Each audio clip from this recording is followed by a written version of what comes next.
dive into the learning portion. We've already heard about someone getting a $2 million bequest today. So proof that this stuff is extremely real. Ooh, Laura wants disco. So can't wait for that. We'll put some work in, but a lot of good stuff today. Um, okay, we will talk about how to grow planned giving in 2025. We are about to release our 2025 planned giving report. It is awesome. This is the first ever note. This is the first ever viewing of it besides internal FreeWill. So hot off the presses, as hot can be, we will get you some of the most interesting dynamics from that report.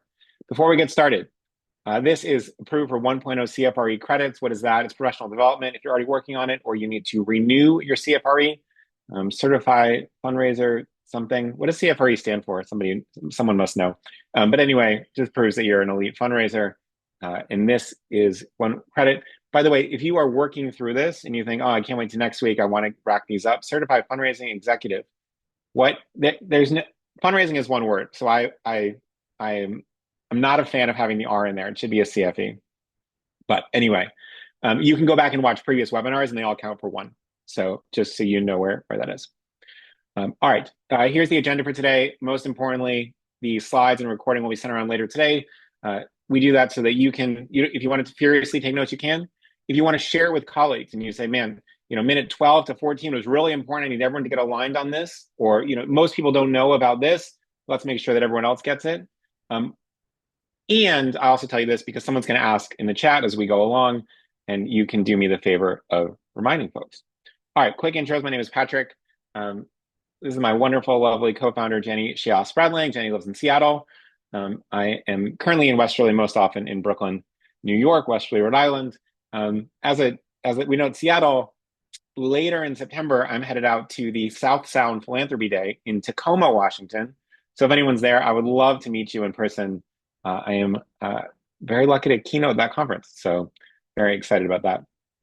Jenny and I started almost a decade ago, 9 years ago at this point, FreeWill, which is the biggest now estate planning and plan giving solution in the United States, trusted by 2,200 nonprofits like American Diabetes Association, Red Cross, Amnesty, National Urban League, and many others that are much smaller and some that are extremely large, featured in such illustrious periodicals as the New York Times, the Wall Street Journal. Jenny and I were even named top 50 philanthropists in the world by Town and Country at some point, which made people think we were much richer than we are. We just help other people give money away.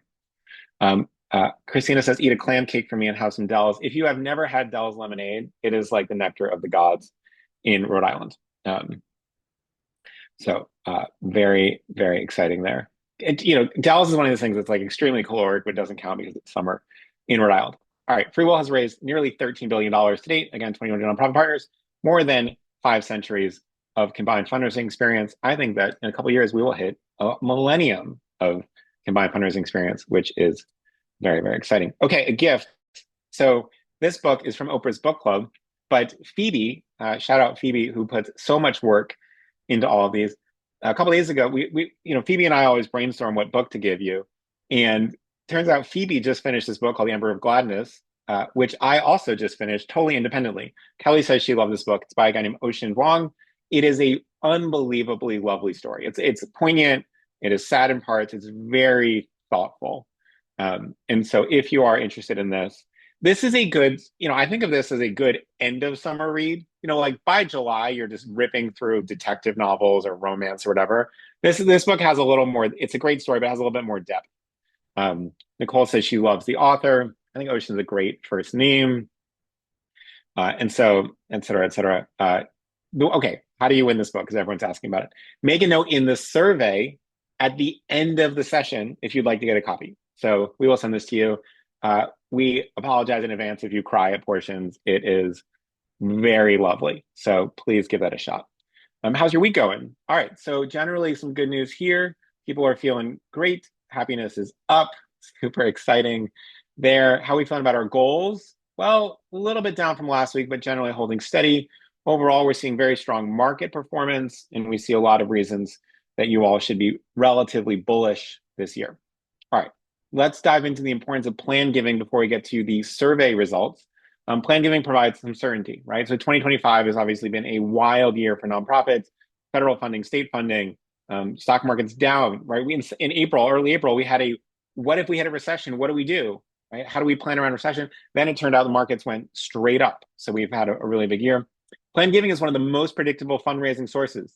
Demographics don't slump, or they do slump, but they slump in predictable ways and they get big in predictable ways. We know this because of demographic trends. It is estimated that between now and 2045, an estimated 124 trillion with a capital T will change hands. This is the largest wealth transfer in recorded history and presumably in unrecorded history as well, called the Great Wealth Transfer. It is a once in an ever opportunity for nonprofits. If you are planning to have a career for the next 10 years in nonprofit fundraising, getting your head around the Great Wealth Transfer, I would say Great Wealth Transfer number one, donor advised funds number two, AI number three, right? If you master these three topics, you will be in excellent shape. If you don't, you'll be a little bit stuck. So stick with us and we'll do our best to ride along with you and help you get smart about those three. Look, let's talk about why this is so important before we get into our chat. Guess what? More people that are born 75, 80 years ago, the more people pass away today. That's just how it works. So if you have been in fundraising for a little while, you might say, wow, planned giving is already $40 billion. Most of that $40 billion is coming from historically what we call the silent generation. Now, what's interesting about the silent generation? It's small. Why is it small? Fewer babies born during World War II.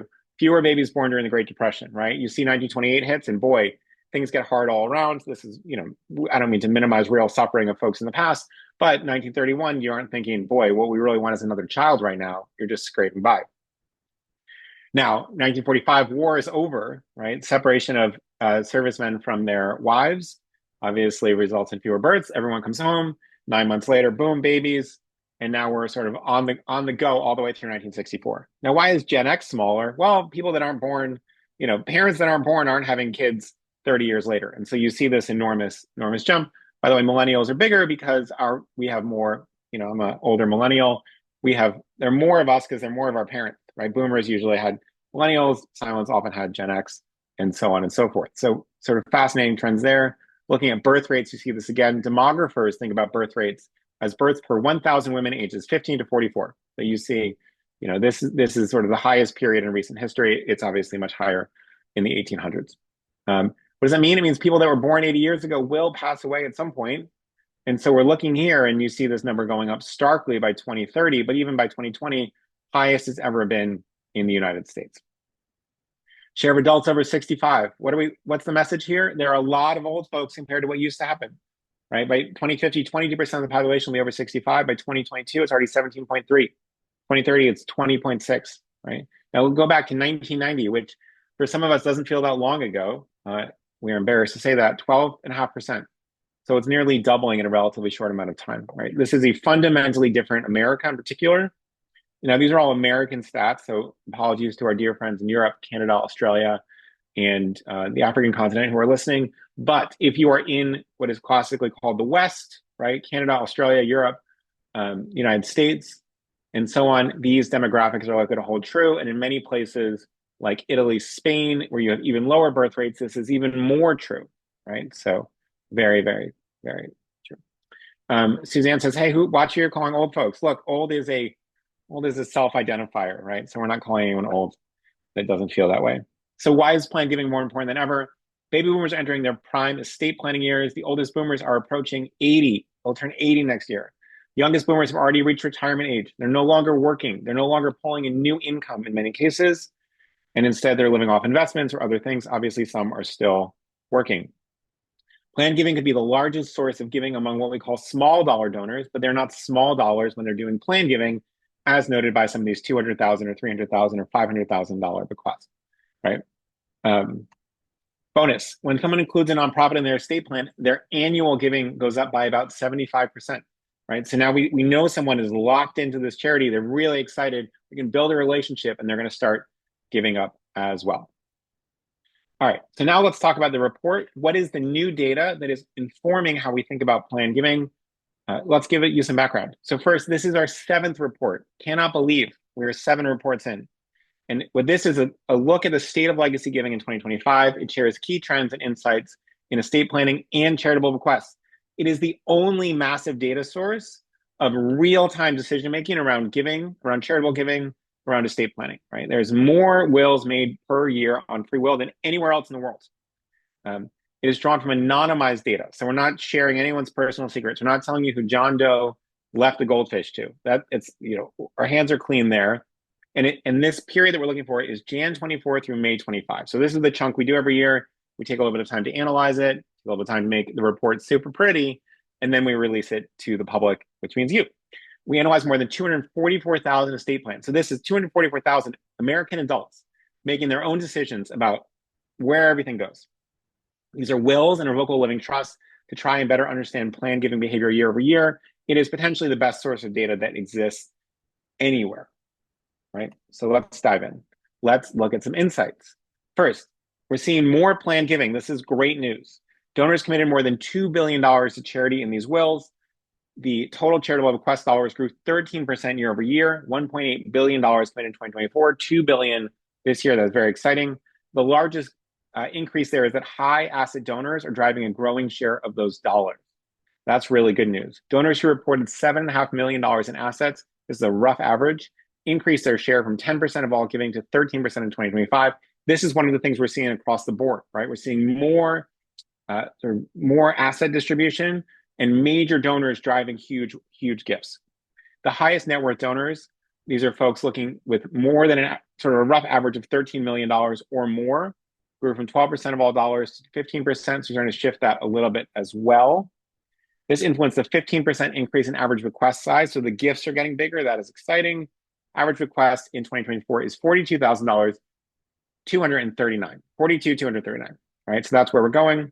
In 2025, it was $48,723 US dollars. So good news across the board, more money, fewer problems, ideally, and let's see what else we're seeing.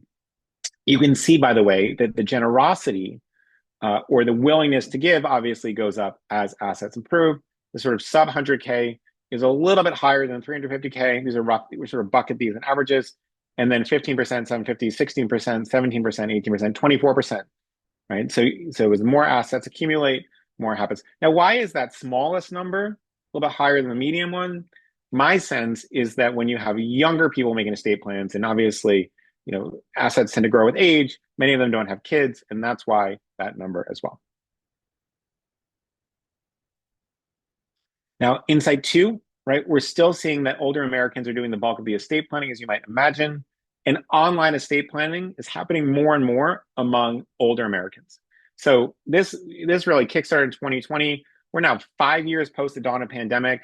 The amount of tech savviness among older donors is just sort of off the charts. Doesn't mean everybody has it, but for the most part, older donors are extremely savvy online. They're spending a ton of time online. They're doing mortgages online. They're looking at finances.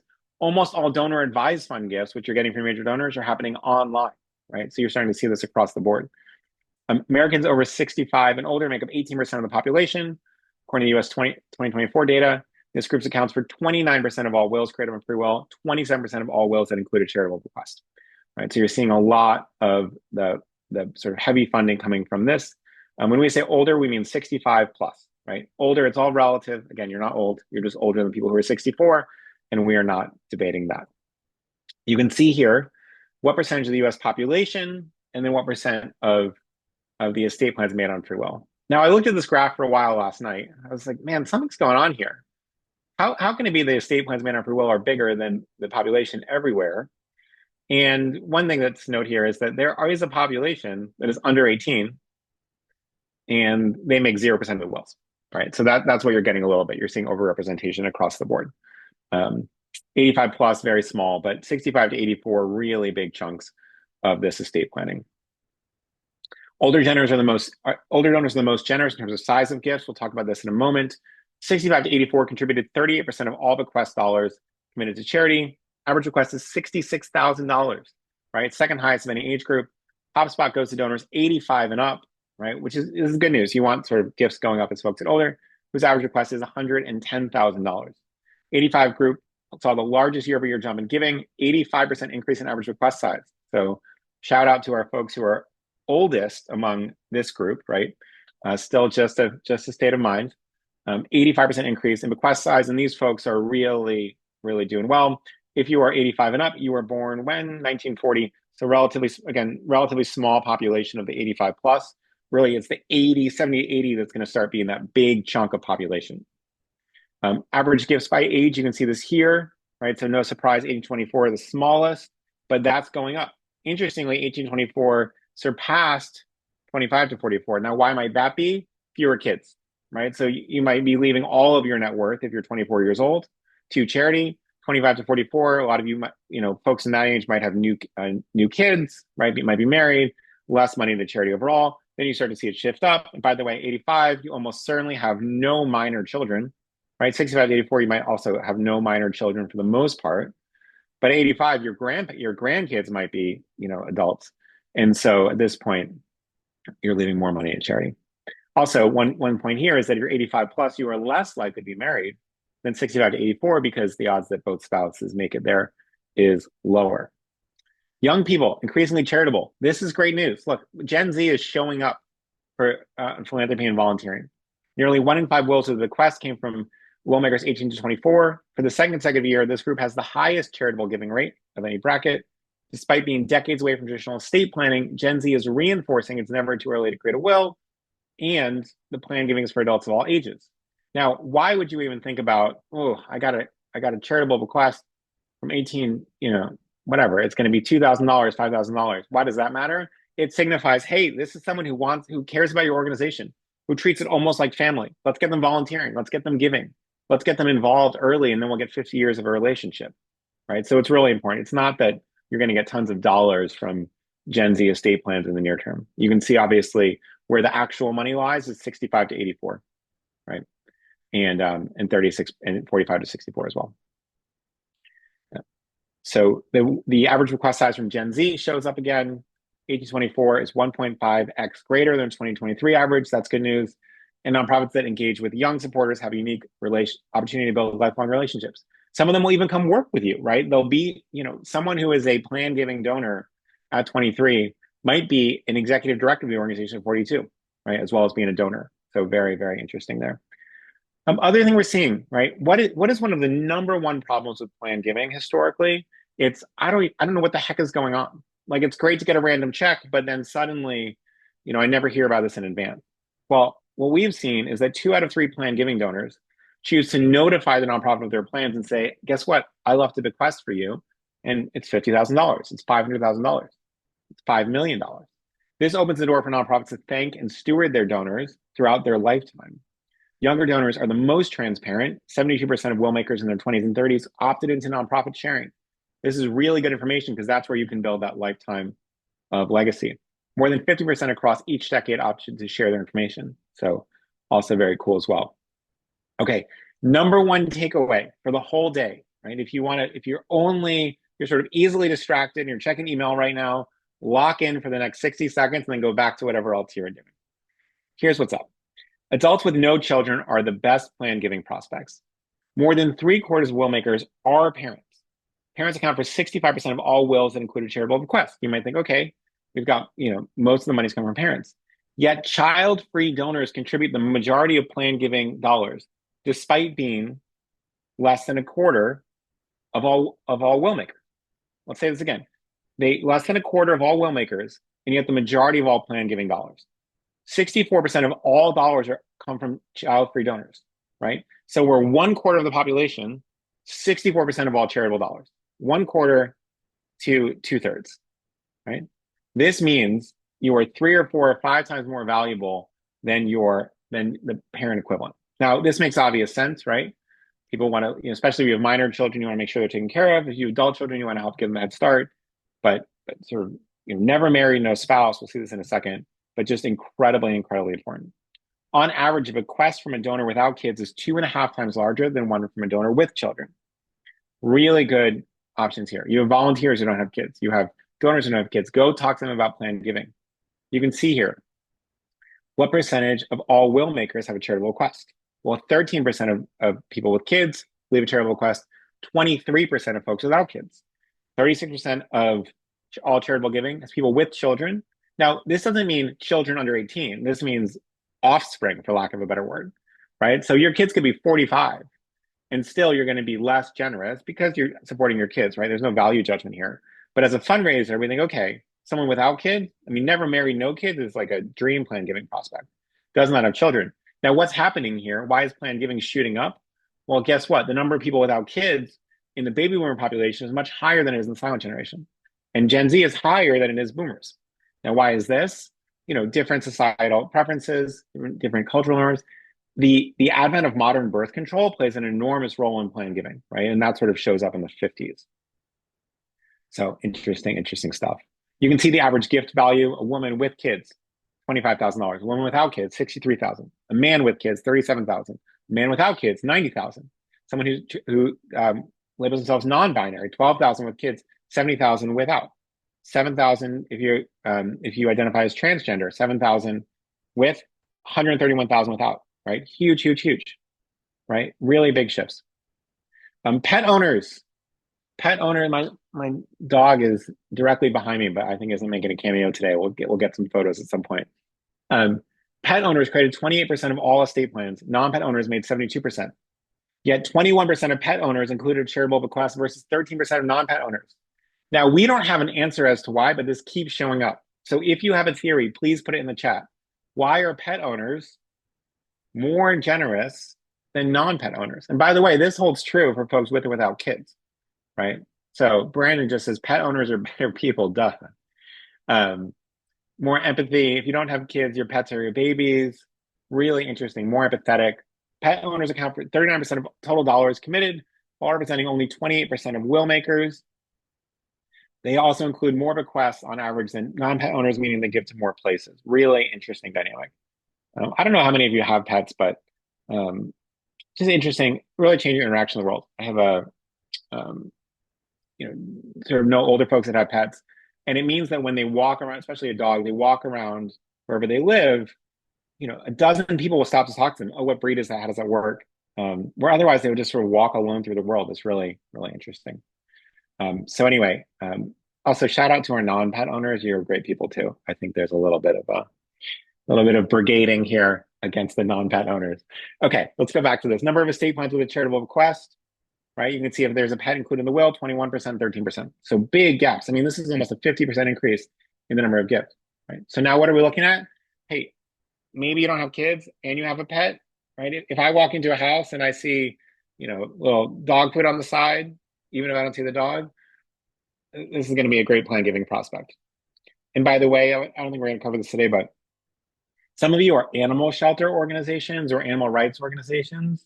There's a fascinating dynamic where people put these postcards that say, as like unbelievably cute puppy with it just says, "What happens to me if something happens to you? Make a will." And it sort of gets people to think about, okay, well, what would happen to my dog and how do I do this? And then they make a whole estate plan. And they also include charitable giving. So it's a really interesting dynamic as well. Amanda included our dogs in the will. Do we have time? I have a fascinating story, which I'm going to tell now before I get to states.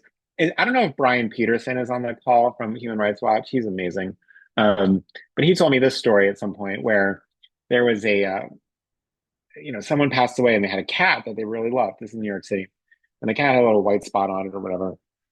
And it got left to a friend, and a stipend from the estate went to this friend every month. The cat was alive.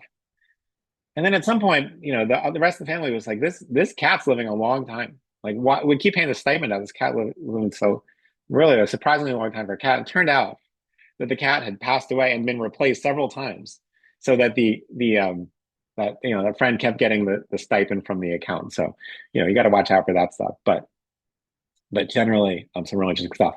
All right, where are people giving, right, in terms of percentage of gifts? DC, not a state, most generous state in the country. You're having a rough week this week, but shout out to Washington, D.C. Since 2022, constantly leading the nation in plan giving. Now, some of this is D.C. tends to have a lot of nonprofit folks, right? Montana, number 2, wild, right? D.C. and Montana are very dissimilar. Great job, Montana. Vermont, up from number 10. Shout out Vermont, number 3. Connecticut, still in 4th place from last year. Maybe Connecticut, get your stuff together and move on up. Colorado, up from number 9, right? So these are our top 5 in terms of how many people are leaving bequests compared to your general population. So very, very impressive. Folks in Montana, you're doing a great job, right? The nonprofits in Montana. Same thing in Vermont, Connecticut, Colorado. Excellent, excellent work. All right, so now we know some really interesting data. What do we do about it? So let's talk about some extremely um, easy to implement tips to grow plan giving. One, block it off. Put on your calendar today. Do a 30-minute plan giving check-in, right? So just find some time. It's going to be a slow week. If you're not on vacation, this is a great week. Next week's a great week to do it. Set aside 30 minutes to evaluate the state of your plan giving program. How do you do that? Download this deck afterwards and just go through these questions. Is there clear and accessible plan giving information on your website? Two, when was the last time we communicated with our plan giving donors? Three, are staff resources up to date and effectively discuss plan giving donor options with our donors? Four, when was our last review of plan giving policies if we have them? Five, what are our current goals for the plan giving program? How are we performing against them? Six, do we have specific metrics for tracking the success of our plan giving experts? Seven, how do we currently acknowledge new plan giving intentions? That's it, right? Just write that down. And so you have this sort of state of play. Give yourself a little scorecard. Tip two, increase your plan gifts by 6x with no additional work. These are the kind of magic bullets we want, right? That we're not doing anything differently, or we're doing something differently, but we're not putting tons more work in, and suddenly we get 6 times more money to do the really important work that our organization does. So anyone have guesses onto what this is? What is the sort of first magic bullet in plan giving? Ask current donors, talk about it, and keep going. Have a conversation talk about plan giving. Also, I have this very, I don't know, focus and say it says, no matter where my heart is, my soul, or no matter where I go, my soul is burned out. Proactive marketing, sign up with FreeWill. Love that idea. Thank you so much. This is not a FreeWill pitch, although I would love for that to be. All right, we have no, not yet. All right. There's one big mistake that even the most advanced plan giving teams make. And now I've asked, a lot of you are some of the smartest plan giving folks, and we still didn't quite nail it. There's one mistake that even the most advanced plan giving teams make. Whatever I said about the first 60 seconds that you got to zone in on, second one, right? Extra focus here. Making this mistake can reduce your plan giving dollars by up to 85%. Oh, we got it. Nice work, Iman and John, or Iman and Melinda. What is it? Ask for percentage gifts. Do not ask for specific cash amounts. Ask for a percentage of total estates. They're 6 to 8 times larger on average than a specific cash amount. This is incredibly important. I went the other day, not recently, so they may have changed it, but a couple months ago to Georgetown, my alma mater's plan giving website, and they have sample language on it. First big paragraph sample language says I bequeath X amount of dollars. Terrible idea, Georgetown, right? Love you guys, but bad idea, right? We want any sample language, we want any nudge to be percentage of total gifts. On FreeWill, we really it's like 10%, 20%, 30%, 50%, little thing. Oh, you want to leave a specific cash amount? You can, but the real default is percentage gifts. Many orgs often ask for cash amounts or treat them as equal. Don't do that. Don't put it on your website. It's not worth it, right? Just have the paragraph around percentages. Treat cash as a fallback option. I'm going to come to this in a second. Now, look, this is better for donors as well. So if I leave money to charity, I'm going to leave 10%. Then that grows or shrinks. It's really proportional to my values. The risk on giving a cash amount on the downside is it's so big that my healthcare costs at end of life eat into so much of it. And I thought I was leaving 2/3 to the kids, but I'm actually leaving nothing. I'm leaving all of it to the charity because it's fixed amount. It's much more likely if you look at the way the stock market performs over 30 years and housing prices, et cetera, that 10% grows and grows and grows. Most people underestimate their total wealth, right? And so what you want to do is just say, hey, 10%. It sounds great, right? If you have adult kids, leaving them 45, 2 adult kids, 45% each, not a big deal, than 50% each, 10% for charity. Everyone's doing a great job. So on your website, if you don't have this, really emphasize percentage giving in your plan giving conversations. A lot of people leave 5 or 10%, right? Those of you that are in sort of faith-based work, a lot of tithing, 10%, right? It's not $50 a week, right? There's no tithing in the Bible that says $200,000 in an estate plan. It's 10%, and so you can really get there.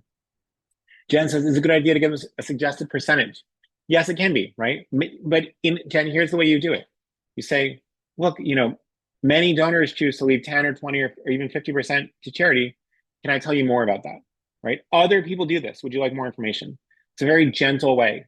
Not, would you leave 10% to charity? Would you leave 10% to us? That's a very aggressive ask, right? And so talk about this as well. Our friends with Susan G. Komen, many of you saw Trish as one of our expert panelists, right? Sample, non-binding language. This non-binding is is like it's such a good idea. It's non-binding because you can change the will, but it makes people more likely to do it. I give X percentage of my total estate, right? And they have this or percentage as a fallback option, but really we're centering this idea of percentage. If you've already included a gift in the will, et cetera, let us know. Very simple, right? Really good. Um, if Ellie says the issue is that leadership wants a dollar amount to book it, go, you know, when you, sorry, I'll go back to this.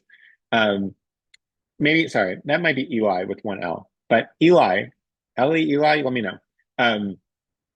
Clip this video and say, look, if you're asking for specific amounts, you're missing 5/6, 7/8 of the total amount, right? Don't do that. You're really shooting yourself in the foot.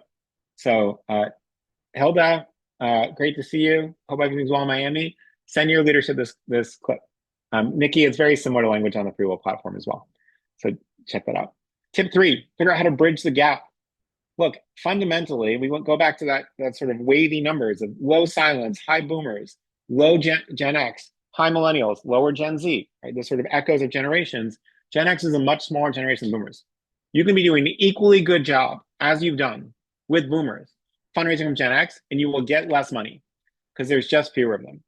As baby boomers age, there are simply not enough Gen Xers to make up the lost giving. Bridge the gap by investing in planned giving for baby boomers now. Someone says it looks like Multnomah Falls in Oregon. Phoebe can confirm if that is true. I think I've been there, and I think that is exactly right. As I look at that picture. Oregon has some of the, Sarah says it is, great work. Nice spotting, everybody. Anyway, as a side note, go to Oregon. It is so beautiful in the summer, so check that out. Back to this. Bridge the gap by investing in planned giving for baby boomers now. The opportunity in baby boomers planned giving will help you maintain your org between boomers and millennials. Again, there's just not enough. We love our Gen Xers. There's not enough of them to give, right? We also love Gen Z, but Gen Z is going to be smaller. So you're going to have to, when in 40 years, you're going to have to bridge the gap between millennials and Gen Alpha because Gen Z is a little bit tinier. So sorry, that is just true. Tip 4, add some key dates to your calendars. New Year's resolutions, an amazing time for planned giving. Make a will month. We are currently in Make a Will month. Let me know if you are actively engaged in Make a Will month. A lot of folks are. National Estate Planning Awareness Week is in October. This is another great avenue. It's congressionally approved, right? We call it NEPAW. We're going to come back to this in a second. But NEPAW is an amazing time for plan giving. Lauren says, make a will, mom every day. We have, I've got to go track this down. But one of our designers along the way, so Make a Will Month is MAWM, mom, right? And one of our designers made this sort of tattoo, the sort of classic mom with a heart on it, but it says mom. It's very cute. Anyway, we'll see if we can get you all, anyone that wants that tattoo, I'm sure we can sponsor it. Tip 5, identify your child-free supporters.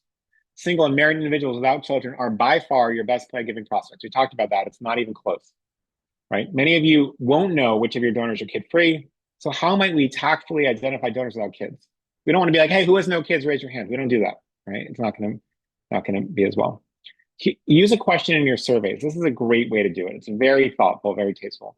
Do you frequently discuss your passion or interest in blank with your children? In saving wild tigers, in advancing the history of New York, in advancing higher education, whatever, with your kids? Yes, often, sometimes, rarely or never. NA don't have kids. Look at that question. Does anyone feel without kids? Many of you don't have kids, many of you do. From the folks who don't have kids, let me know if this question feels distasteful or not, right? As compared to, hey, do you not have kids? Right? I don't have kids, I'm in this category as well. It's right. Gail says it's fine. Lauren says I would definitely answer that. Right. So thank you. Feels fine. Wouldn't second guess it. I would.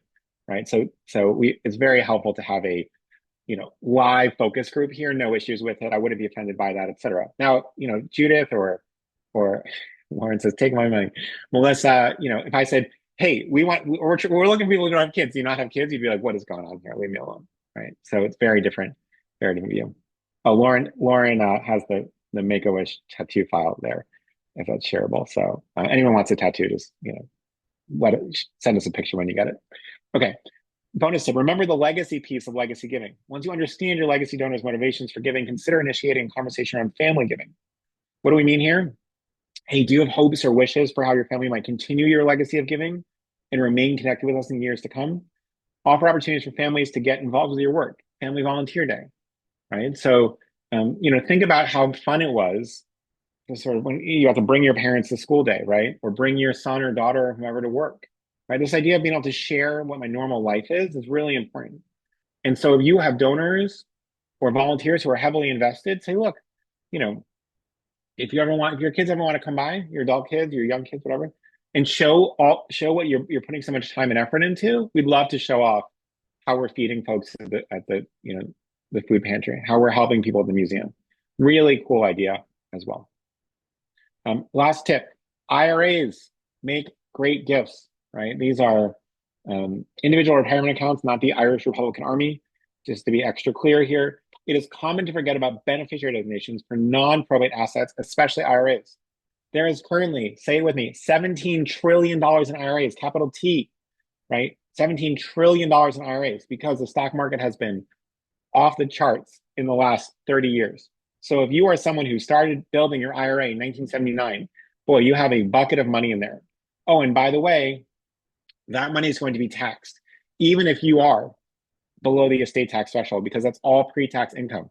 If you live in the great state of Rhode Island, what is the estate tax? Someone must know this. What is the estate tax in Rhode Island? It's like, even the threshold is like $500,000, right? It's extremely low. And then it starts kicking in. IRAs given to charity are the only way to avoid taxes on IRAs. And so, if I inherit an IRA, I'm paying taxes on that, no matter what. And so it's a great avenue to do this as well. Qualified charitable distributions. Many of you have heard us talk about them. They are incredibly important as a gift type for older donors. At some point, we'll talk more about this and really zone in on. You can go back and watch one of the sessions exclusively on baby boomers and older donors. But take our word for it. QCDs are a powerful way to encourage donors to see their IRA as a given vehicle. Once you get a couple of QCDs, then you can start talking about whether you want to name a beneficiary and help your kids avoid taxes. So really, really interesting. Christina says, they tax you even in death in Rhode Island, which is why I only spend the summer there. Christina, I feel your pain. Kara says, what is the difference between IRAs and QCDs? So Kara, IRAs are the whole thing, right? So Kara, you probably have a 401k, right? And maybe you don't, but I'm going to assume you do. You have a 401k. At some point that will transition to an IRA. All that money is going to go in. That money that you put in is pre-tax. Right? Put it in pre-tax. When you take it out, you pay taxes on it. Right? So that's the IRA. A QCD is a gift out of an IRA. A beneficiary designation is a portion or all of the IRA when you pass away. So that's what that is. I hope that's helpful.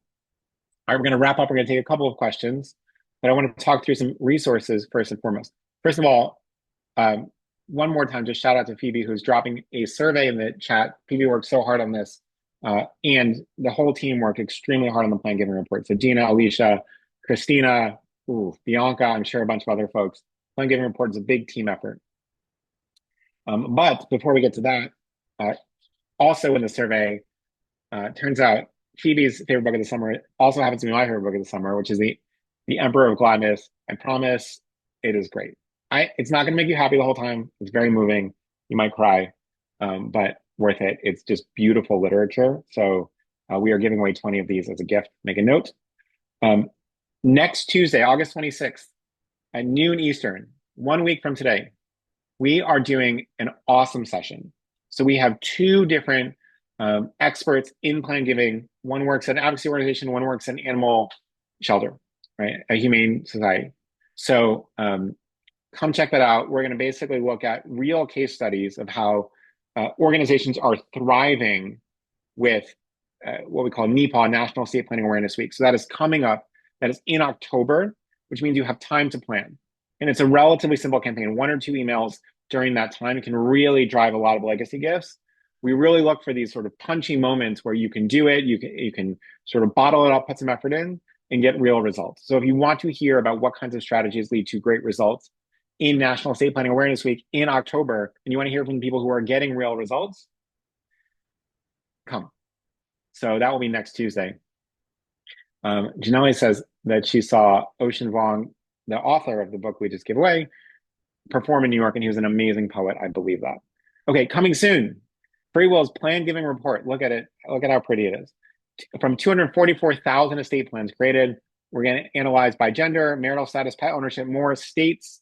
We're going to look at different types of sectors, how they're by cause areas. So whether you work in religion or education or animals in the environment or healthcare or disease research or humanitarian response or international development, whatever it may be, there will be specific sections tailored to you. And so you'll see how other folks are doing it. Scarlett says, does the report have a release date or is it TBD? Phoebe, do you know the answer to this? Let's see if Phoebe can help out. Okay. Marjorie says she can't read the fine print. It says an in-depth look at the biggest trends in estate planning and legacy giving. Phoebe says it comes out Wednesday next week, right? So, you can do your best to contain your excitement for 8 days, and it will be out next week. So check it out, make a note, and then we will ship it to you, meaning digitally. Ship it to you as soon as it's there. All right. Please follow the survey if you haven't already. We're going to do a few minutes of questions, but probably end about 10 minutes early. Next week, again, Ask the Experts, noon Eastern. If you have any ideas, patrick@freewill.com. If you want to hit me up on LinkedIn, I occasionally share interesting things, although I will say that the most interesting things get shared in the webinar. We are debating, well, I am personally debating whether to start a fundraising specific Instagram to give much shorter information. So let me know if you think that's a terrible idea or a good idea, and if you would follow it. Okay, interesting. I'd be curious to know what percentage of these groups have Instagram generally. Okay, Substack. Substack's too much work.